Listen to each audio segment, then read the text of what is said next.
नमस्कार किसान साथियों, कीनों की खेती चैनल पर आपका बहुत बहुत स्वागत है। किसान साथियों, आज हम बात करने वाले हैं अक्टूबर मंथ के शेड्यूल की। 4-5 पॉइंट्स जो मैं आपको आगे बताने वाला हूं। अक्टूबर मंथ में बेसिकली यही इंसेक्ट और यही काम हमें अपने बाग में करने होते हैं। पहले नंबर पे हम इंसेक्ट के बारे में बात करते हैं। किसान भाइयों, अक्टूबर मंथ में आपको 3-4 इंसेक्ट जो देखने को मिलेंगे, उसमें सबसे पहले जो है वो है सिल्ला। अभी तक कुछ नए बाग ने फुटारा उठा लिया होगा या कुछ उठा रहे होंगे, कुछ के पत्ते मैच्योर हो चुके हैं नए फुटारे पे, तो आपको वहाँ पर सिल्ले का एडल्ट और निम्फ देखने को मिलेंगे। तो सिल्ले के लिए हम ऑलरेडी अपने काफ़ी सारी वीडियोस में बता चुके हैं। आप सिल्ला को कंट्रोल करने के लिए प्रोफेनोफोस 2 ml पर लीटर वाटर के हिसाब से और साथ में 0.4 to 5 ग्राम एक्टारा आप इस्तेमाल कर सकते हो। सेकेंड इंसेक्ट हमारे बाग में देखने को मिल सकता है लीफ माइनर। इस साल बारिश ज़्यादा होने के कारण लीफ माइनर का अटैक हमारे बागों में ज़्यादा है। तो उसके लिए आप 0.4 से 0.5 ग्राम एक्टारा का आप इस्तेमाल कर सकते हो। थर्ड नंबर पे हमारा जो इंसेक्ट अक्टूबर में रहने वाला है वो है वाइट फ्लाई। अभी जो निरंतर टेम्परेचर 35 डिग्री आसपास चल रहा है दोपहर का और शाम को थोड़ा ठंड है, तो ये जो टेम्परेचर के वेरिएशन के कारण हमें वाइट फ्लाई अपने बाग में देखने को मिल सकती है। वाइट फ्लाई के लिए किसान भाइयों इथियन 2 ml पर लीटर वाटर के हिसाब से आप स्प्रे कर सकते हैं। ओवरऑल अगर आपको सारे इंसेक्ट्स को दो ही अगर स्प्रे में करना है तो आप इथियन 2 ml पर लीटर वाटर के हिसाब से और साथ में आप 0.5 ग्राम एक्टारा, यदि किन किसान भाइयों ने एक्टारा पिछली स्प्रे में यूज़ किया है तो आप 2 ml इथियन के साथ कॉन्फिडोर 0.4 ml टू 0.5 ml 17.8% वाली आप यूज़ कर सकते हैं। सितंबर, अक्टूबर और नवंबर में PIU Punjab agriculture university Ludhiana ने जो रिकमेंडेशन दी है वाइट फ्लाई के लिए और सूटी मोल्ड के लिए, तो वो है इथियन 2 ml और क्यूमानल 2.5 ml से 3 ml। तो जिन बागों में वाइट फ्लाई अभी घर कर चुकी है या जो जिनके पत्ते काले हो चुके हैं, जिसको हम सूटी मोल्ड भी बोलते हैं, उसके लिए जो रिकमेंडेशन PIU की तरफ से वो 2 ml पर लीटर वाटर के हिसाब से तो इथियन और 2.5 से 3 ml पर लीटर वाटर के हिसाब से क्यूमानल अपने बाग में स्प्रे कर सूटी मोल्ड को आने से बचा सकते हैं, उसको रोक सकते हैं। यह है इंसेक्ट की बात। अब हम बात करते हैं ड्रॉपिंग की। किसान भाइयों, जो प्री हार्वेस्ट ड्रॉपिंग है जो सितंबर, अक्टूबर, नवंबर में हमें देखने को मिलती है, वो कई कारणों से होती है। वो टेम्परेचर के वेरिएशन की वजह से, जैसे कि अभी दोपहर में 35 के डिग्री आसपास टेम्परेचर है और शाम का 22-23 डिग्री है, तो ये 10 डिग्री का जो वेरिएशन है उसमें ड्रॉपिंग होने की आशंका ज़्यादा होती है। सेकंड ड्रॉपिंग का रीज़न जो है वो फ्रूट फ्लाई है, जो हम ऑलरेडी अपनी सितंबर वाली वीडियो में डिस्कस कर चुके हैं। उसके कारण जो है फ्रूट फ्लाई डंक मारती है और जो हमारा फ्रूट है नीचे ड्रॉप आउट हो जाता है।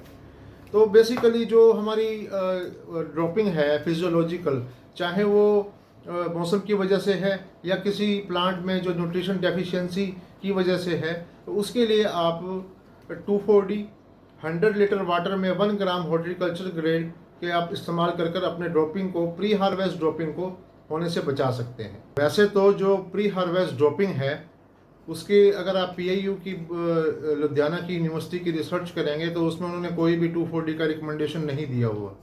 लेकिन हमारे पास कुछ ऐसे अच्छे फार्मर हैं जो कई सालों से सितंबर और अक्टूबर में 2,4-D 100 लीटर वाटर में 1 ग्राम के हिसाब से यूज़ कर अपने ड्रॉपिंग रोक सके हैं और वो हर साल करते हैं। तो ये जो आपको स्क्रीन पे नंबर दिया हुआ है, ये है मिस्टर जितेंद्र कुमार का, जो कि घुकावाली से हैं। ये पिछले 2 साल से 2,4-D सितंबर, अक्टूबर और नवंबर में प्री हार्वेस्ट ड्रॉपिंग रोकने के लिए 100 लीटर वाटर में 1 ग्राम का इस्तेमाल कर सकते हैं। आप इनसे गाइडेंस ले सकते हैं।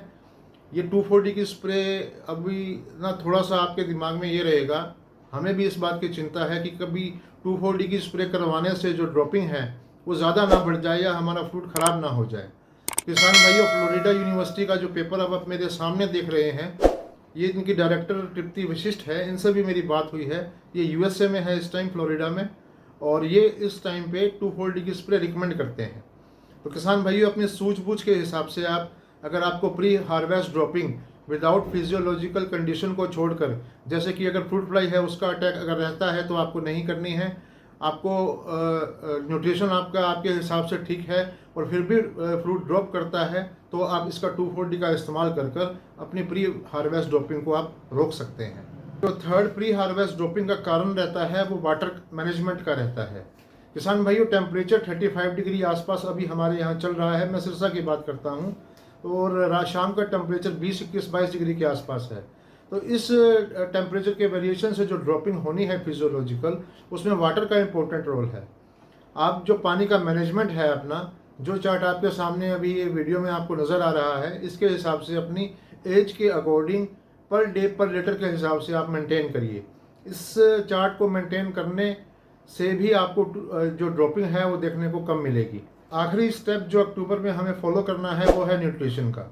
जिन किसान भाइयों का जो फ्रूट है अभी साइज़ में छोटा है, तो आप उसमें 13-0-45 10 ग्राम प्रति लीटर पानी के हिसाब से कर सकते हैं। जिन किसान भाइयों का फ्रूट के साइज़ छोटे होने के साथ साथ फ्रूट जो है बीच में से क्रैक होता है, उसके लिए आप 13-0-45 के साथ 5 ग्राम कैल्शियम नाइट्रेट पर लीटर वाटर के हिसाब से भी मिला सकते हैं।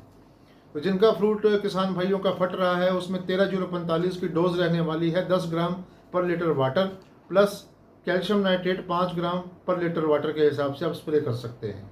जो बाकी न्यूट्रिशनल वैल्यू जिनकी पूरी नहीं हुई है, जैसे कि इस मंथ में जिंक और आयरन की स्प्रे नया फुटारे को मैच्योर करने के लिए करते हैं, तो आप उसके लिए आप अपना लिख लीजिए 13-0-45 की डोज रहेगी 10 ग्राम। जिंक ऑक्साइड की या जिंक चिलेटेड की डोज रहने वाली है 1 ग्राम टू 1 ml, 1 ग्राम 1 ग्राम से 1.5 ग्राम, और अगर जिंक ऑक्साइड है तो उसकी 1 ml से 1.5 ml। साथ में चिलेटेड आयरन जाएगा, जिसकी परसेंटेज आयरन की है 12% चिलेटेड फॉर्म में, उसकी जो डोज रहेगी 1 ग्राम पर लीटर वाटर के हिसाब से।